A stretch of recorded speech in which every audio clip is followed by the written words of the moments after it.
Steve Gamache here with another Chef Knives to Go quick look product review. And what we're looking at this time is the Fujiwara FKM-05 Sujihiki 240mm knife.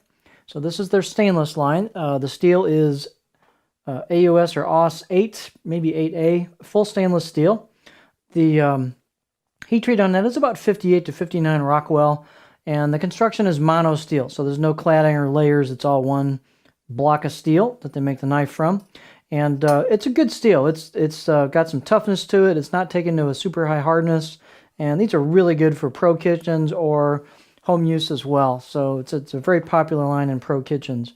The weight on the knife is 165 grams or 5.8 ounces. Edge length is about 242 on the edge, slightly over 240, about 9.5 inches on the edge. And the overall length is about 14.3 inches.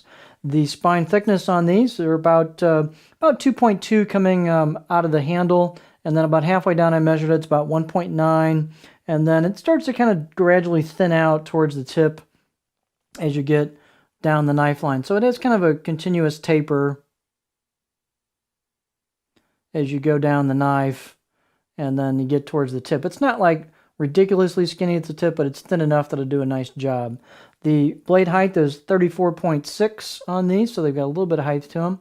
And the handle is a basic black Packawood stabilized wood handle with rivets, full tang. As long as the wood hasn't shrunk at all from sitting in the box for a long time, it should be pretty flush. I mean, the finish out of the factory is nice and flush. Everything's flush on these. So it's smooth finish. They do tend to not have a lot of polish or roundness to the spine or the choil, so those can be a little bit sharp, so you may want to hit those with a little bit of emery cloth or sandpaper or something to clean them up just a little bit if it bothers you. It may not. So here's what the blade looks like. So it's got a machine finish on it, vertical sand marks. You can see screened on kanji, and then on the left side of the blade it's plain. Out of the box edge, I'd say 5, maybe even 6 out of 10. This one was pretty darn sharp. It had some bite to it, so pretty nice edge out of the box. And as I said, aside from maybe the spine and choil needing a little bit of touch of work, fit and finish is nice on the knives. They're well made. I've got the 270 version of this. It's a good performing knife, especially if you need a suji that you don't use a ton and it's not something you use every day and you don't want something quite as long as a 270, or you don't want to spend big bucks on a slicer, a Sujihiki, if you only use it occasionally like I do. So this makes a lot of sense to get something that's not quite as expensive, but still a good performer. So if you cut, do some occasional slicing duties, maybe cut some maki rolls, some sashimi, this would be a nice knife for that if you don't need something longer like the 270. So it's a well-crafted knife.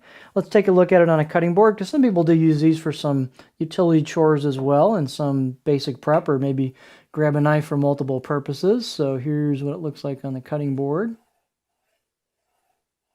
It's got a smooth profile. You got a little bit of height for some clearance, although you may want to work with it off the edge of the board. There's what it looks like on the cutting board. You can actually rock a little bit with it if you wanted to. Handle is generally a little slimmer than the equivalent Tojiro DP series, so their handles are a little bit bigger, maybe a little more blocky. These are just a little bit slimmer. So if unless you've got big mitts and you want a bigger handle, that's one of the big differences handling between this and the Tojiro DP series, aside, of course, different steel, but the handles are a little bit different. So this has a little bit more kind of slight, I wouldn't say it's slim, but not as big and chunky as the Tojiro DP series. Just rough comparison from having used both. So, but neat little knife. So if you're looking for a Suji and you want an all stainless one with good performance, decent, really actually pretty decent steel, a little bit of forgiveness to the heat treat, it's a great knife. So this is the Fujiwara FKM-05 stainless Sujihiki 240mm knife.